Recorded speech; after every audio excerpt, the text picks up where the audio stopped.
Okay, we'll start when he's ready with the opening statement from Coach Underwood before we move on to questions. All right, before we get to tonight's game, I'll start by addressing obviously something that's out there, the situation with Terrence.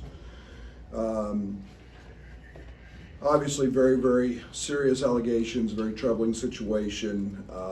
It's something that I'm blessed. We're at a place that we take these things extremely seriously.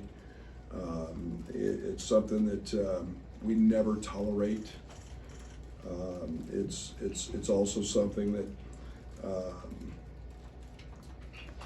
I hope everybody understands that I have no ability to comment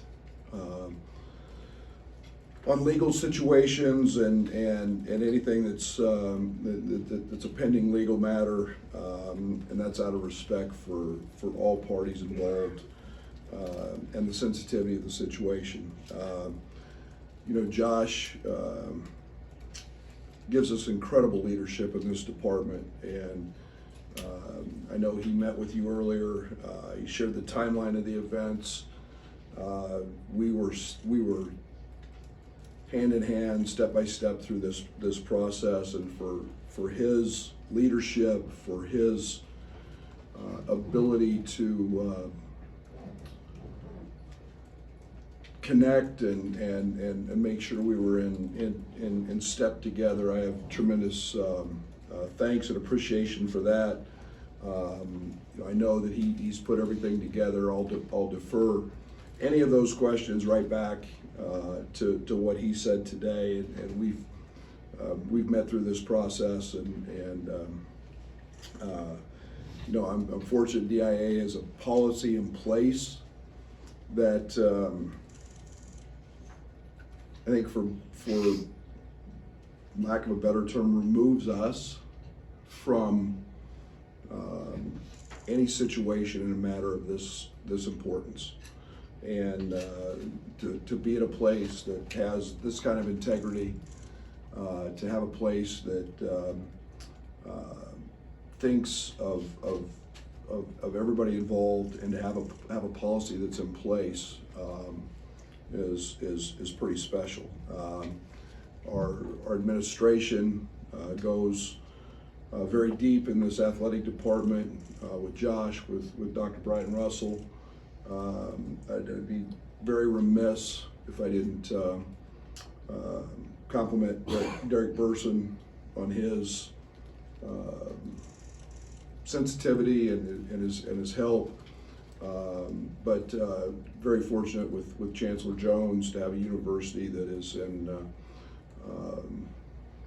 speaks volumes when you look at their tenures and how long they've been here and the job they do, and I'm very appreciative of all that every step of the way. Obviously, the timeline was Wednesday after practice, and there was no opportunity. We were done with our practice. We met with our team yesterday to explain kind of the circumstances, the path forward. I'm fortunate because this policy's in place. When the suspension was announced, that I get to coach basketball, and there's a locker room of 14 other guys in there that need my undivided attention, and obviously having a calendar set where there's a game, that was first and foremost. But I think that was evident how this group responded. I've said many times that this is the most connected. I tell them every day, this is the most connected group of players that I've coached, and that showed tonight.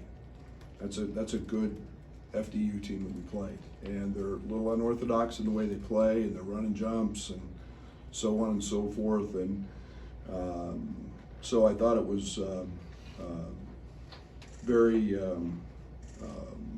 very matter-of-fact performance by those guys tonight, and they handled that that part of it very, very well. Okay. Take questions, get started here with Doug and then Jeremy next. Coach, and obviously the team didn't play like a group of guys that are distracted tonight. What's the key to that? And are there any particular upperclassmen who stepped up as far as leadership goes? We have really, really good players. And I think you guys have all talked about all year our quality of depth. And it might not have shown with some of the young guys in some of these early games. We played a very demanding and challenging schedule.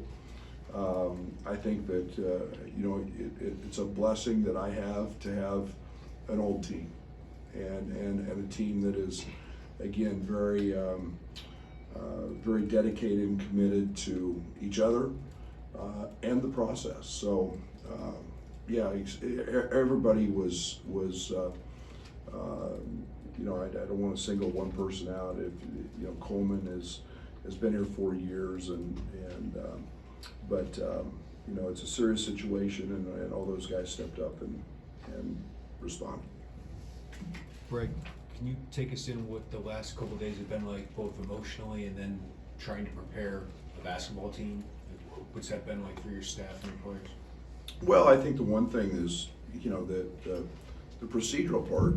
Again, I'll throw back on what Josh said. It takes that part out of it. I stayed up all night. I made comment to Josh. My wife, who's sitting back there, will attest to the fact. Just thinking of ways to communicate with our players and talk to our players, and so it's been and then prepare for FDU, and so it was very matter of fact, and the policies we have in place allow us to do that, coach basketball and worry about these guys. Brad, on the court, how much does not have, obviously losing an All-American changes what happens, but what adjustments do you have to make moving forward? Yeah, he's a really good player, and I think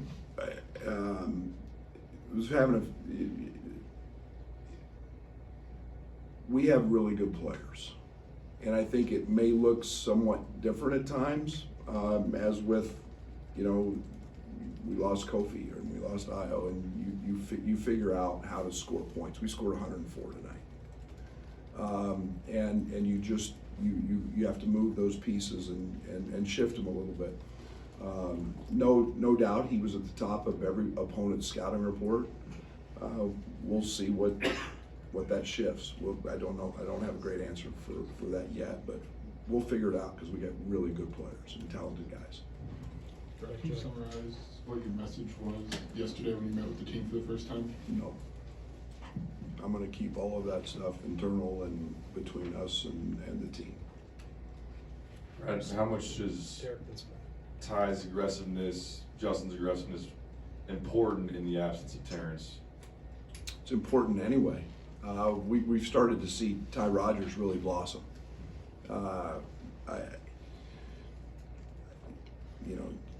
Find me another point guard that gets 15 rebounds. Find me another guy that guards the other team's best player. Justin's a veteran. I'm so proud of Justin because since Christmas, he's upped it. There's another level of work, and the first two he missed, and you could kind of see him get a little hesitant, and I told him, I said, the only way I'm not going to play you is if you turn down shots. You got to shoot them, and it's great to see that. And there's physicality with him. There's a sense of toughness, but Ty was as dominant player in the Missouri game as there was, and again tonight. Good, Scott. You mentioned the policy that kind of takes you out of the decision making. At other places you've been, have there been similar things like that, or is this unique to your experiences? No, I think everybody has a policy. I don't of some sort, but this one is so well thought out and so well detailed from every minute detail that in cases that are this serious, and it's very very well thought out. Yeah, I mean, I think everybody has something to a certain extent. I just don't know if it's this in depth and this well put together and supported like this. You got a thought? Yeah. Josh, you said he just kept you apprised of everything that happened from September through Wednesday. It was just, what was that like? I mean, just to maybe not know, but know there was something, but maybe not have any real idea of what it might be. You know, I'm going to coach the guys that you know, every single day, and so I'm trying. I don't know if I spent any time dwelling on that.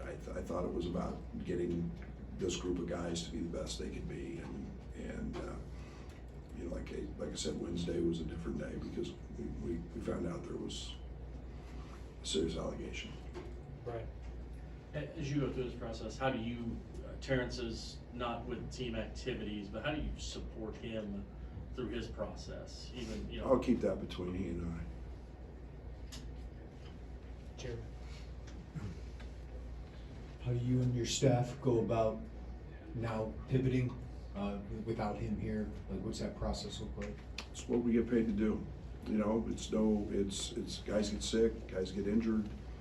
This is a very serious matter, obviously, and I don't want to downplay it like that. But obviously, like I said, we've got as connected a group and a group of guys that believe, and we'll keep working every day to get better. That's what we do, everyday guys.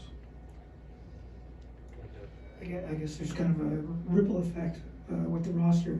Opportunity kind of knocked for Justin Herman. And did you see that kind of offensive capability from him in practice?